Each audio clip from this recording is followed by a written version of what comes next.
ତିନି ପାଦ ଜମି ମତେ ଦାନ କର। ବଳି ହସିଲା। ଏ ସ୍ଥାନରେ ବଳିର ଗର୍ବ ବଢି ଯାଇଛି ଆଜ୍ଞା। ବଳି ହସି ହସି କହିଲା କଣ ତିନି ପାଦ ଜମି ମାଗିଲ? ମାଗିଥିଲେ ରାଜ୍ୟ ଖଣ୍ଡେ ଦେଇଥାନ୍ତି। ଏ ସ୍ଥାନରେ ବଳିର ଗର୍ବ ଅଧିକ ହୋଇଯାଇଛି। ଭଗବାନ କହିଲେ ବଳି ରାଜା ନା ମତେ ତିନି ପାଦ ଜମି ଦାନ କର। ତଥାସ୍ତୁ କରିଦେଲା ବଳି। ଏ ସମୟରେ ଭଗବାନ କଣ କଲେ ଆଜ୍ଞା? ପାଦ ରଖିଲେ ମର୍ତ୍ତ୍ୟରେ ଆଉ ଗୋଟେ ପାଦ ବଢାଇଲେ ସ୍ୱର୍ଗକୁ। ଦୁଇ ପାଦରେ ପୃଥିବୀ ସରିଲା। ଭଗବାନ ପଚାରିଲେ କେତେ ପାଦ ସତ୍ୟ କରିଛ? ଆଉ ଗୋଟେ ପାଦ ମୁଁ କୋଉଠି ଥୋଇବି? ବଳି ପଚାରିଲା ତମର ତ ଦିଟା ପାଦ ଆଉ ଗୋଟେ ପାଦ କାହିଁ? ଭଗବାନ କଣ କଲେ ଆଜ୍ଞା? ନାଭିରୁ ଗୋଟିଏ ପାଦ ବାହାର କଲେ। କହିଲେ ବଳି ରାଜା ଏ ପାଦଟା କୋଉଠି ଥୋଇବି? ଆଉ ତ କିଛି ନାହିଁ ଆଜ୍ଞା, ପୃଥିବୀ ସରି ଯାଇଛି। ମସ୍ତକଟି ବଢାଇଲା ବଳି। ମସ୍ତକ ଉପରେ ପାଦ ରଖି ଭଗବାନ ଚିହ୍ନା ପଡ଼ିଲେ ଯେ ବଳି ରାଜା ଚାପିଦେବି ପାତାଳରେ ତମର ଗର୍ବ ଅଧିକ ହୋଇଯାଇଛି। ଏ ସମୟରେ ବଳିର ଝିଅ ହଉଛି ପୁତନା। କହିଥିଲା ଏମିତିକା ଲୋକଙ୍କୁ ବିଷ ଦେଇ ମାରିଦେବା କଥା। ସତ୍ୟ ଯୁଗର କଥା ଆଜ୍ଞା। ଦ୍ୱାପରରେ ଜନ୍ମ ହୋଇଥିଲା ପୁତନା ସୁରି ହୋଇ ଭଗବାନଙ୍କର ପ୍ରାଣକୁ ବିସର୍ଜନ କରିବା ପାଇଁ। କିନ୍ତୁ ଭଗବାନ କଣ କଲେ ଆଜ୍ଞା? କ୍ଷୀର ସହ ବିଷ ସହ ଶୋଷି ପୁତନାକୁ ପଠେଇଥିଲେ ଯମପୁରକୁ। ବୁଝିଲେ ଆଜ୍ଞା? ତେଣୁ ପୁତନା ହଉଛି ବଳିର ଝିଅ। ଏ ଯୋଉ ତିନି ପାଦ ଦାନ ମାଗିଥିଲେ ବଳିକି, ସେ ତିନି ପାଦ ନେଲେ କୁଆଡେ ଆଜ୍ଞା? ଏ ତିନି ପାଦ ରହିଲା ଆଜ୍ଞା ଶ୍ମଶାନ ଘାଟରେ। ଏ ଯୋଉ ତିନି ପାଦ ଭିକ୍ଷା ମାଗିଥିଲେ ଏ ତିନି ପାଦ ରହିଲା ଶ୍ମଶାନ ଘାଟରେ। ଭିକାରୀ ହେଲେ ମଧ୍ୟ ତିନି ପାଦ, କୁବେର ହେଲେ ମଧ୍ୟ ତିନି ପାଦ। ଆଉ କଣ କହିବାର ଅଛି ଆଜ୍ଞା? ଏହିପରି ଛଦ୍ମବେଶ ଧରି ଆସିଥିବେ ମୋର ବିଶ୍ୱାସ ନାହିଁ। ମୋ କଥା ଭାଷ ହେବେ ନାହିଁ। ବସ ଲକ୍ଷ୍ୟ କରିବେ ଏଥର ଆମର ପୂଜ୍ୟସ୍ପଦ ବାପା ମା ଭାଇ ବନ୍ଧୁ ବୈଦେହୀଶ ବିଳାସ ଲେଖକ କବି ସମ୍ରାଟ ଉପେନ୍ଦ୍ର ଭଞ୍ଜ। କାଠ ଜାଗାରେ ହେଉଛି ଆଜ୍ଞା ମଞ୍ଜ, କବି ଜାଗାରେ ହେଉଛନ୍ତି ଭଞ୍ଜ।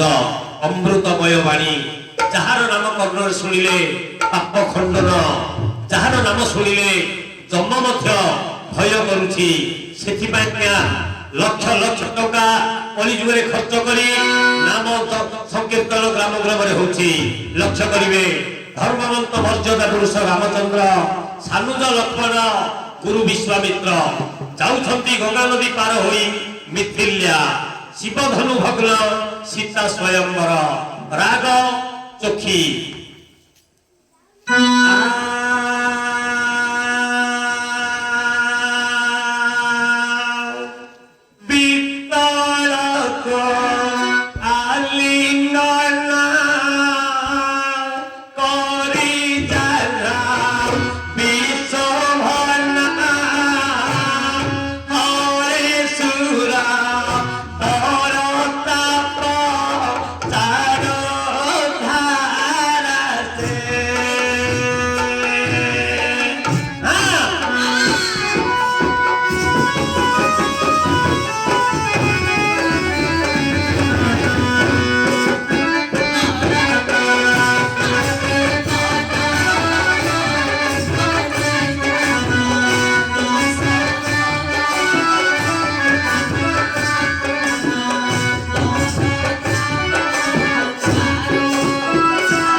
ଭଞ୍ଜଙ୍କର ଗୀତ ପଦଟା ସରିଗଲା, ଖାଲି ଅର୍ଥ ଯାକ ଆସିବ ଗଦ ଗଦ। ଇଏ ଛନ୍ଦ ନାହିଁ ନା ଇଏ ଛନ୍ଦ। ଏ ଛନ୍ଦକୁ ନ ଫିଟେଇଲେ ଆମର ବାପା ମା ଭାଇ ବନ୍ଧୁ କିଛି ବୁଝିବେ ନାହିଁ। ବିତଳକୁ ଆଲିଙ୍ଗନ କରି ଜାହ୍ନବୀ ଶୋଭନ। ବିତଳ ମାନେ କୋଉଟା ନା ନା ପକେଇ ହଉଥିଲା ବିତଳ ପାତାଳ। ଆମର ସର୍ବସାଧାରଣ ଜାଣିଛନ୍ତି ସ୍ୱର୍ଗ ମର୍ତ୍ତ୍ୟ ପାତାଳ ତିନିଟା, କିନ୍ତୁ ଏ ପୃଥିବୀଟା ଲେଖିଛନ୍ତି କବି ସମ୍ରାଟ ଉପେନ୍ଦ୍ର ଭଟ୍ଟ। ଇଏ ହଉଛି ବନ୍ଧ ପୀଠ ଲୋମା, ବୁଝିଲ ନା? ମାନେ ସାତ ତଳ ହେଇ ରହିଛି।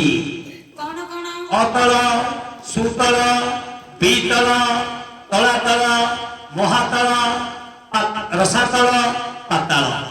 ଅତଳ, ସୁତଳ, ବିତଳ। ବିତଳ ମାନେ ତୃତୀୟ ପାତାଳ। ଗଙ୍ଗା ତୃତୀୟ ପାତାଳକୁ ଆଲିଙ୍ଗନ କରିଥିଲେ। କରି ଜାହ୍ନବୀ ଶୋଭନ।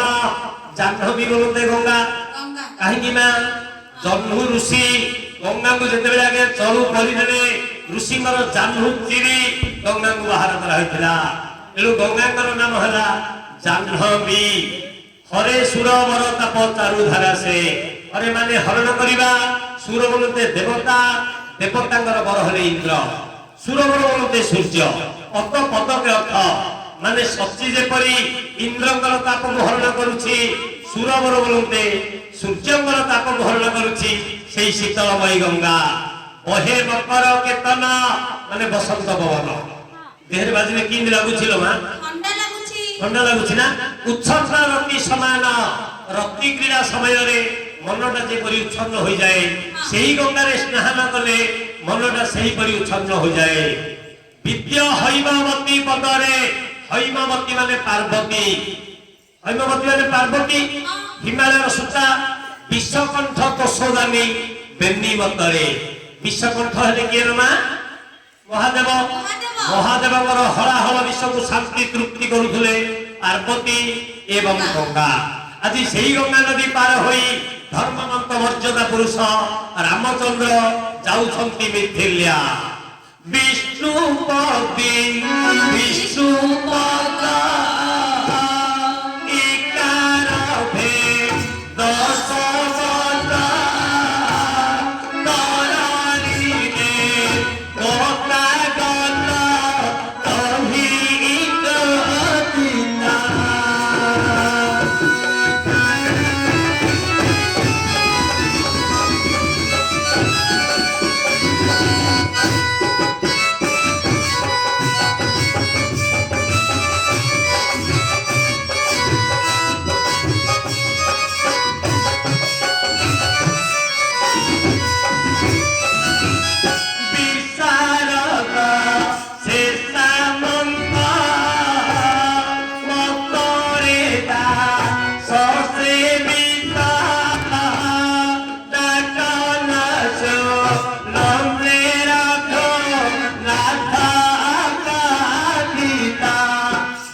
ବିଷ୍ଣୁପତି ବିଷ୍ଣୁପଦ ଏମିତି ଅର୍ଥ ଲଗାଉଥିଲୁ ଖାଲି ଗଦ ଗଦ ଆଗା। ବିଷ୍ଣୁପତି ମାନେ ଗଙ୍ଗା, କାହିଁକି ବିଷ୍ଣୁଙ୍କ ପାଦ ଲକ୍ଷ କୋଣରୁ ଗଙ୍ଗା ବାହାରିଥିଲେ। ବିଷ୍ଣୁପଦ ମାନେ ଆକାଶ, କାହିଁକି ଭଗବାନ ଯେତେବେଳେ ବାମନ ଅବତାରରେ ଯାଇ ଯୋଉ ତିନି ପାଦ ଭିକ୍ଷା ମାଗିଥିଲେ, ଗୋଟେ ପାଦ ଲାଗିଥିଲା ସ୍ୱର୍ଗରେ, ସେଥିପାଇଁ ବିଷ୍ଣୁପଦ ମାନେ ଆକାଶ। ତରଣୀରେ ଗତାଗତ। ତରଣୀ ବୋଲନ୍ତେ ସୂର୍ଯ୍ୟ ଦେବତା, ତରଣୀ ବୋଲନ୍ତେ ନୌକା। ଗଙ୍ଗା ନଦୀରେ ଡଙ୍ଗା ଯେପରି ଏ ପାରିରୁ ସେ ପାରିକୁ ଆତଜାତ ହୁଏ, ବିଷ୍ଣୁ ପଦ ମାନେ ଆକାଶ, ତରଣୀ ବୋଲନ୍ତେ ସୂର୍ଯ୍ୟ ଦେବତା, ସୂର୍ଯ୍ୟ ଦେବତା ସେହିପରି ଏ ପାରିରୁ ସେ ପାରିକୁ ଆତଜାତ ହୁଏ। ବିଶାରଦ ଶେଷାନନ୍ଦ। ବିଶାରଦର ଅର୍ଥ କଣ? পণ্ডিত বিশেষ পণ্ডিত হলে বিশ্বামিত্র ঋষি যাই তোমরা সাগরে প্রথমরে ডাকিলে বিশ্বামিত্র ঋষি ঋষি নাট্য গঙ্গা দিয়ে কুলমালা গঙ্গা নদী পার হলে মিথিলিয়া দেব নাবিক সঙ্গী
ମତରେ ଦାସ ସେବିତ ଲୋକମାନଙ୍କ ମତରେ ଦାସ କାମ କରୁଛି ନାବିକ ଡାକ ନ ଶୁଣନ୍ତେ ରଘୁନାଥ କଥିତ ଶେଷରେ ଡାକିଲେ ରାମଚନ୍ଦ୍ର ତଥାପି ଆଜ୍ଞା ନାବିକ ଶୁଣୁନାହିଁ ରାମଚନ୍ଦ୍ର ବିରକ୍ତ ହୋଇ କହିଲେ ବିଷଧର ପ୍ରାୟ କି ତୁହି ସାପର ତ କାନ ନାହିଁ ହେଲେ ସାପ କେମିତି ଶୁଣୁଛି ଲୋ ମା ସାପ କେମିତି ଶୁଣୁଛି ସାପର ତ କାନ ନାହିଁ ସାପ ଆଖିରେ ଶୁଣୁଛି ଆଖିରେ ଦେଖୁଛି ସେଥିପାଇଁ ଆଜ୍ଞା ରାମଚନ୍ଦ୍ର କହିଲେ ବିଷଧର ପ୍ରାୟ କି ତୁହି ସାପର ତ କାନ ନାହିଁ ତୋର କାନ ଥାଇ ମଧ୍ୟ ତୋତେ ଶୁଭୁ ନାହିଁ ଯଦି ଶୁଭୁ ନାହିଁ ବେଣୁ ନେତ୍ର ଢାଳି ଶୁଣ ଉଦାର ରହି ତୋର କାନକୁ ଯଦି ଶୁଭୁ ନାହିଁ ନେତ୍ର ମାନେ ଆଖିରେ ଟିକେ ଚାହିଁ ଦେଖ ଗଙ୍ଗା ନଦୀ କୂଳରେ ଆସି ଇଏ ସେଠିଆ ହୋଇଛନ୍ତି ନାବିକଟା ରାଗିଗଲା ନାବିକଟା ମୂର୍ଖଟା ନା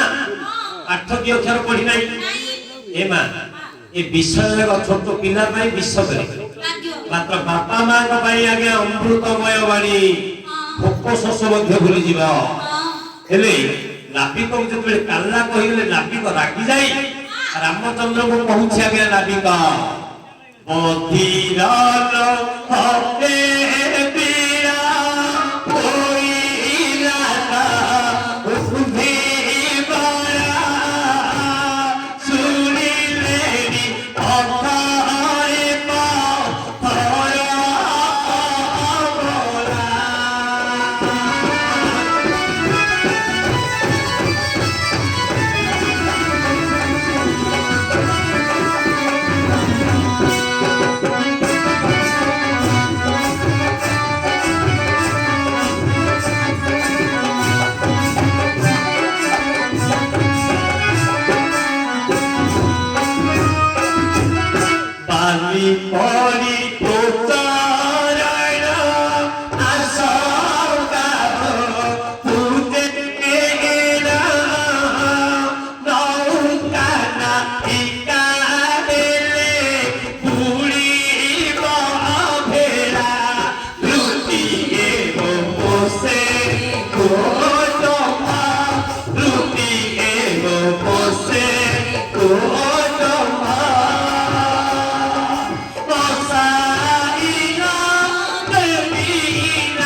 ନାବିକ ରାଗି ଯାଇ ରାମଚନ୍ଦ୍ର ଯେତେବେଳେ ନାବିକକୁ କାଲା ବୋଲି କହିଦେଲେ ନାବିକ ଆଜ୍ଞା ଭୀଷଣ ଭାବରେ ରାଗି ଯାଇ ରାମଚନ୍ଦ୍ରଙ୍କୁ ନାବିକ କହୁଛି ବଧିର ନୁହ ହେ ବୀର ବୋଇଲା କହୁ ଢିପର।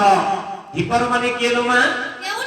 କେଉଟ ରାମଚନ୍ଦ୍ରଙ୍କୁ କହୁଛି ମତେ କଣ କାଲା ବୋଲି କହୁଛନ୍ତି? ମୁଁ କାଲା ନାହିଁ ପ୍ରଭୁ, ଶୁଣିଲେଣି ପଥରେ ପଥର ଅବଳା। हे प्रभु रामचंद्र मु आगर शुणी सारे पथ माने रास्तारे आपणकर पाद बाजी गोटे पत्थर टे अबला माने स्त्री पलटि जाइछि। तेणु बाली पड़ी तोचरणु आशंका उपजेणु आपणक पादरे जदि बाली लागिथिबो मो डंगारे पड़ी गले मो डंगाटा जदि अबला माने स्त्री मो डंगाटा जदि सिमिति स्त्री पलटि जिवो मोर भेड़ा बुड़ी जीवो वृत्ति एवं बसे कुटुंब मु गंगा नदीरे डंगा चले मोर कुटुंब पोषण करूछि। तेणु बसाई न देवी नाबे न धोई पाद। हे प्रभु रामचंद्र आपणकर पादटा न धोइला जाए मु डंगारे बसई पारिबि नाही प्रभु। ए मा पुणे संधि विच्छेद रहिला नाबिक जो कहिला शुणिलेनी पत्थरे पत्थर नाबिक कोठी शुणिला सत्य कथा से तो डंगा बाहुची गंगा नदी रे पत्थरटा स्त्री हेला बोली नाबिक केंती जानिला कोन पळी आस्तियो गौतम ऋषिଙ୍କର ଅଭିଶାପରେ ହରିଆ ପାଷାଣ ପାଲଟି ଯାଇଥିଲେ। ପାଖରେ ଥିଲେ ସଦାନନ୍ଦ ଗୌତମଙ୍କର ଶିଷ୍ୟ ସଦାନନ୍ଦ ପାଖରେ ଥିଲେ ଚାରିଆଡେ ପ୍ରଚାର କରିଦେଲେ ବୁଝିଲୁ ନା ମା ଯେ ଆମ ଗୁରୁ ମା ପାଷାଣ ପାଲଟି ଗଲେ ଜଗତେ ପଡିଛି ହୁରି ଗୀତଟା ନାହିଁ ଲୋ ମା जगते पड़ीछि हुरी हो जगते पड़ीछि हुरी जगते पड़ीछि हुरी हो जगते पड़ीछि हुरी राम पाद धरे जेबे गला पड़े राम पाद धरे जेबे गला पड़े बसर होइला नाही हो जगते पड़ीछि हरि जगते पड़ीछि हरि हो जगते पड़ीछि हरि हैया हैया हो हैया हैया हो हैया हैया हो हैया हैया हो ए मा सेति भाई नाबिक कहूची बसाई न देवी नाबे न धोई पाद। हे प्रभु रामचंद्र आपणकर पादटा न धोइला नाही मु डंगारे बसई पारिबि नाही। रामचंद्र चिंता कले ए तो बुझा मूर्ख कहूची पाद धोइले डंगारे बसईबी जदि गंगा नदी पार न होला मिथिलिया जाई परिबा नाही शिवधनु भग्न होई परिबा नाही सीता स्वयंवर होई परिबा नाही। ए समय रामचंद्र कोन कले मा बढ़ाई देवे प्यारा भावो गावी चकोरीरा पयोरे ख्यातित करी बसले पथे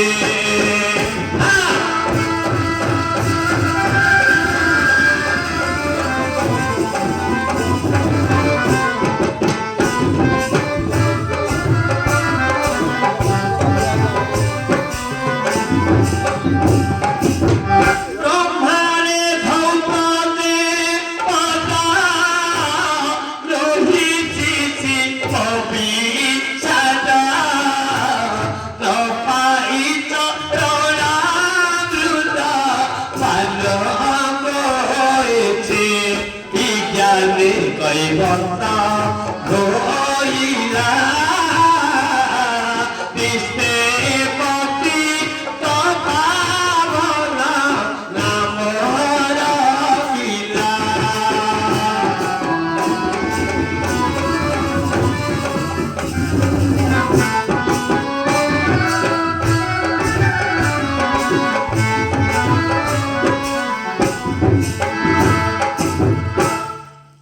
मणिमा तापरे रामचंद्र कौन कले मा ବଢାଇ ଦେଲେ ପୟନ ଭାବଗ୍ରାହୀର କୁଟୁର। ପୟର ମାନେ ପାଦଟା ନାବିକ ପାଖକୁ ବଢାଇ ଦେଲେ। ପୟରେ କ୍ଷାରିତ କରି ପୟ ବୋଲନ୍ତେ ଜଳ, କ୍ଷାରିତ ମାନେ ଧୋଇବା, ଜଳରେ ଧୋଇ ଧରିଥିବା ଗାମୁଛାରେ ରାମଚନ୍ଦ୍ରଙ୍କର ପାଦଟିକୁ ଆଜ୍ଞା ନାବିକ ପୋଛି ଦେଲା। ବ୍ରହ୍ମାରେ ଧୌତ ଯେ ପଦ, ପାଦକୁ ବି ବ୍ରହ୍ମା ମଧ୍ୟ ସ୍ପର୍ଶ କରିପାରିନଥିଲେ। ଲୋହିଛି ଶିବ ବିଷାଦ, ଯୋଉ ପାଦକୁ ବି ମହାଦେବ ମଧ୍ୟ ସ୍ପର୍ଶ ନ କରି ମନକୁ ବିଷାଦ ମାନେ ବିଚ୍ଛେଦ କରିଥିଲେ। ସେ ପାଦକୁ ଆଜି ବିଜ୍ଞାନୀ କହିବନ୍ତ ଧୋଇଲା। ବିଜ୍ଞାନୀ ମାନେ ଅଜ୍ଞାନୀ। ମାମୁଁ ହଁ, ସେଟା କୋଉ ପାଣିରେ ଧୋଇଥିଲା? ପବିତ୍ର ଜଳରେ। ପବିତ୍ର ଜଳ କୋଉଟା? କୋଉଟା ନା ପବିତ୍ର ଜଳ? ଗଙ୍ଗା ପାଣି ଗଙ୍ଗା ପାଣିଟା ପବିତ୍ର କିଲୋ ମା? ଏଇଟା ପବିତ୍ର ନାଇଁ ନାଇଁ, ଗଙ୍ଗା ପାଣି ହେଲେ ସେଟା ଗାଧୋଉ ଲୋକମାନେ, ସେ ପବିତ୍ର ନାହିଁ, ଅପବିତ୍ର। ହେଲେ ପଇଡ଼ ପାଣିରେ ପଇଡ଼ ପାଣି ମଧ୍ୟ ପବିତ୍ର। ଗଛଟା ବସନ୍ତି ଝିକିଲା ନା ପାଣିଟା, ହେଲେ ମାମୁ ପ୍ୟାକେଟ ପାଣିରେ ପେଟ ପାଣିଟା ପବିତ୍ର। ଆଉ ଓରେ ମୂର୍ଖ, ଫିଲ୍ଟର କରିକି ଆସିଛି ବୋଲି ସେଟା କଣ ପବିତ୍ର? ଆଉ ନହେଲେ କୋଉଟା କରେ?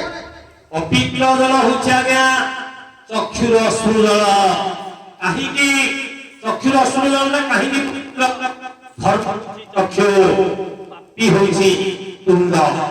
ମିଛ କିଏ କହୁଛି ଲୋ ମା? ମିଛ କିଏ କହୁଛି? ତୁଣ୍ଡ ତୁଣ୍ଡ। ସେଥିପାଇଁ ଇଏ ହେଲା ପାପି, ଇଏ ହଉଛି ଆଜ୍ଞା ଧର୍ମ, ସତ ଦେଖୁଛି କିନ୍ତୁ ଆଖିରି ପାଟି ଫିଟୁନି। ସେଥିପାଇଁ ଏ ଚକ୍ଷୁର ଅଶ୍ରୁ ଜଳଟା ହଉଛି ଆଜ୍ଞା ପବିତ୍ର ଜଳ।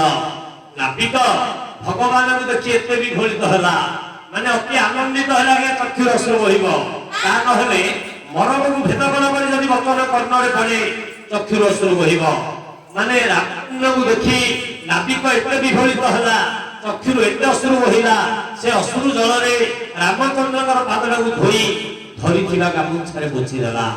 ସେ ଗାମୁଛାଟା କଣ କଲା ଜାଣିଛନ୍ତି ଆଜ୍ଞା? କଣ ତିନି ଭାଗ କରି ନାବିକ ଚିରି ଦେଲା। ତିନି ଭାଗ ତିନି ଜାଗାରେ ଲାଗିଛି ଆଜ୍ଞା।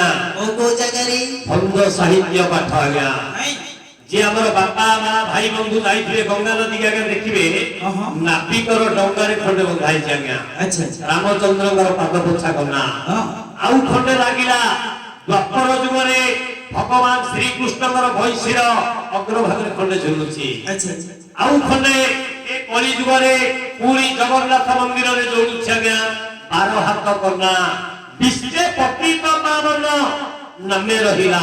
ଆଚ୍ଛା ଏ ମା, ସେ ନାବିକର ନାଁଟା କଣ ଜାଣିଛୁ? କରୁଣାକର କୈଭକ୍ତ। କେତେ ପୁଣ୍ୟ କରିଥିଲା ଆଜ୍ଞା, ଭଗବାନଙ୍କର ପାଦଟାକୁ ଧୋଇଥିଲା। ଲକ୍ଷ୍ୟ କରିବେ, ଭଗବାନ ଯେତେବେଳେ ଅନନ୍ତ ଯୁଗରେ ଅନନ୍ତ ଶୟନରେ ଥିଲେ, ନାଇଁ ଅନନ୍ତ ନାଗଟା ହଉଛି ଆଜ୍ଞା ଲକ୍ଷ୍ମଣ, ଲକ୍ଷଣ ଯିଏକି ବନବାସରେ 14 ବର୍ଷ ପବନ ଆହାର କରି ମୈଥୁନ ନିଦ୍ରା ନାହିଁ ଇନ୍ଦ୍ରଜିତକୁ ବଧ କରିଥିଲେ। ଆଚ୍ଛା ଆଚ୍ଛା ଅନନ୍ତ ନାଗଟା ହଉଛି ଲକ୍ଷ୍ମଣ।